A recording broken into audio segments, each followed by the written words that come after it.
wrote a piece in 1966 which changed your life probably in some ways, because it was a piece that first, I imagine for many in the public, brought you to the responsibility of intellectuals. A profoundly important piece in which you said it's the responsibility of intellectuals to speak the truth and expose lies. Intellectuals are in a position to expose the lies of governments, to analyze actions according to their causes and motives and often hidden intentions. In the Western world, at least, they have the power that comes from political liberty, from access to information, and freedom of expression.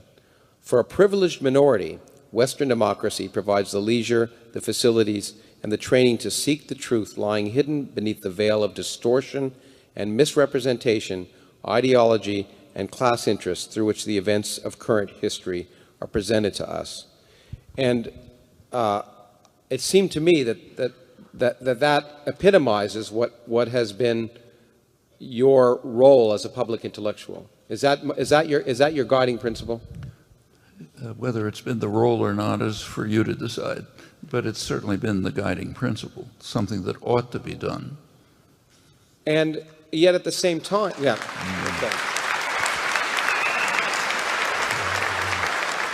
I should say we're entering the part of the program where there's going to be a lot more applause, so we'll get used to it.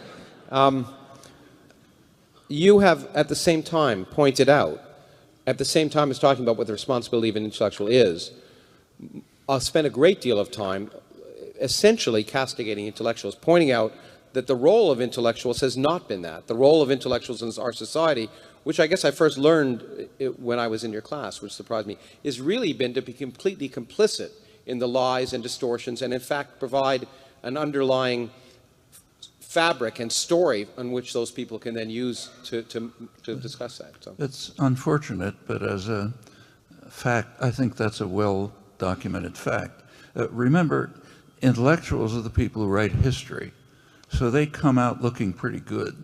But you've got to take, as usual, you have to challenge things that look sort of obvious. If you think about the history of intellectuals, I think you can show that it's quite different. Actually, the term intellectual came into use in its modern sense pretty much with the Dreyfus trial in France, late 19th century. Now, today we admire and respect the Dreyfusards, Emile Zola, others who stood up for justice and so on. You look back at the time, they were a persecuted minority. The great intellectuals, the immortals of the French Academy, bitterly condemned and denounced them. How dare you challenge the august character of the state? You, a writer with no competence, how can you claim that our army is deceiving us, and so on? And in fact, Emile Zola had to flee from France. And that's pretty typical. Take almost any society you like, and you find that there's a fringe of critical dissidents, and they're usually subjected to one or another form of punishment. Depends on the nature of the society.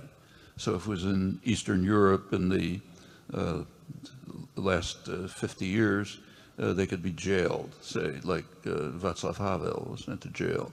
If it was in our domains in Central America, they'd have their heads blown off. We don't like to think of that comparison, but it's in fact true. The torture, murder, atrocities in our own domain, say Latin America, was much worse than what was going on in Eastern Europe in the post-Stalin era. But in both cases, there's a harsh repression of people who are critical of established power. And that goes back as far as you like. It goes back to classical Greece. So who drank the hemlock in classical Greece? It was the person who was corrupting the youth of Athens by asking hard questions that you're not supposed to ask, Socrates. Take a look at the biblical record at roughly the same period. It's a kind of oral history, but what's reconstructed from it. There were people who, by our standards, could be called intellectuals, people who condemned, criticized the king and his crimes, who gave geopolitical analysis, and they warning that the acts of the kings were going to lead to disaster, who called for mercy, compassion for widows and orphans, and so on. Now, those are people who are called, the translation is prophets. It's a kind of a bad translation of an obscure Hebrew word. But in our terms, they were functioning roughly the way dissident intellectuals do. How were they treated? They were imprisoned, driven into the desert, and marginalized. There were intellectuals who were respected, flatterers at the court. Centuries later, they were called false prophets, but not at the time. And I think if you think through history, that pattern is replicated very consistently. Let me give a quote of yours that I want you to comment. I have two quotes in that regard I want to comment on before we actually get to some of the specifics, which I want to get to. You point out that no one would be disturbed by an analysis of the political behavior of Russians, French, or Tanzanians, questioning their motives and interpreting their actions in terms of long-range interest, perhaps well concealed behind official rhetoric. But it's an article of faith that American motives are pure and not subject to analysis.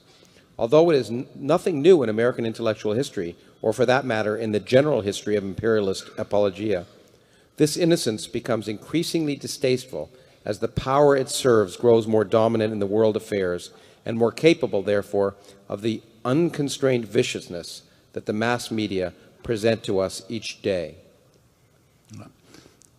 I think that's a defensible statement. Well, I hope so. You said it, but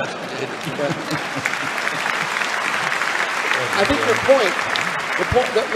the point, and I remember this vividly. And remember that this statement is the conclusion from extensive documentation. Yeah, and substantiated. And I have many pages that I've been turning over because we don't have time to read your substantiations. But I do remember you making the statement to me many, many years ago, something that seemed obvious. And that, I guess, if you asked a 5-year-old, I think is the way you put it, they'd give you the answer, but you never hear, which is, would you expect that this country would behave differently than any other country, and would you expect that foreign policy wouldn't be carried out in the interests of those who are most powerful in that country, instead of in terms of altruism? But we grow up with this illusion. I didn't grow up in the United States, but it was the same in Canada. The illusion that somehow this country was somehow morally superior to all others. Yeah, it's called American exceptionalism. There are a couple of problems with that concept. That concept is held by every great power. Yeah. So there's British exceptionalism, French exceptionalism, and so on. Secondly, the exceptionalism is wrong. They're all the same. They're all the same. Now, in fact, well, there's some great things I'm going to skip, but I want you to also comment on this quote, because this is also in regard to your view towards certain types of intellectual activity. In short, the experts on values, spokesmen for the great religions and philosophical systems, will provide fundamental insights on moral perspectives, and the experts on social theory will provide general empirically validated propositions and general, quote-unquote, general models of conflict. From this interplay, new policies will emerge, presumably from application of the canons of the scientific method.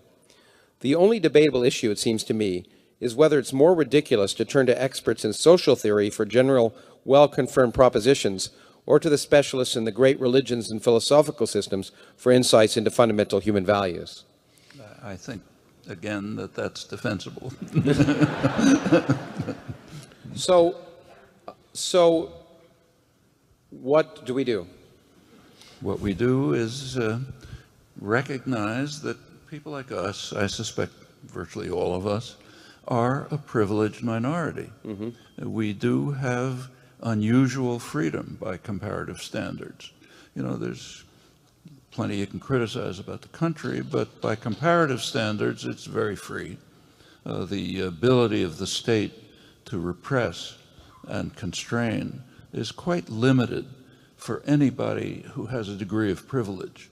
Now, it's not true if you happen to be a black kid in the slums, but for people like us, people who've gone through college, who are relatively well off, have the resources, have the time, have the access to the internet, have plenty of opportunities. I think that yields conclusions about what we ought to be doing.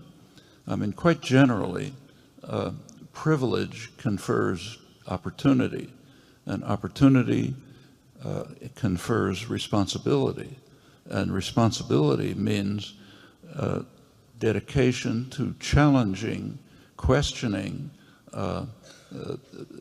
the verities that are imposed on us by doctrinal systems and structural arrangements that are based on hierarchy and domination. And working, not only challenging them, but doing something about it. And to the degree that you have privilege, there's more that you can do. I think that's just as simple as that.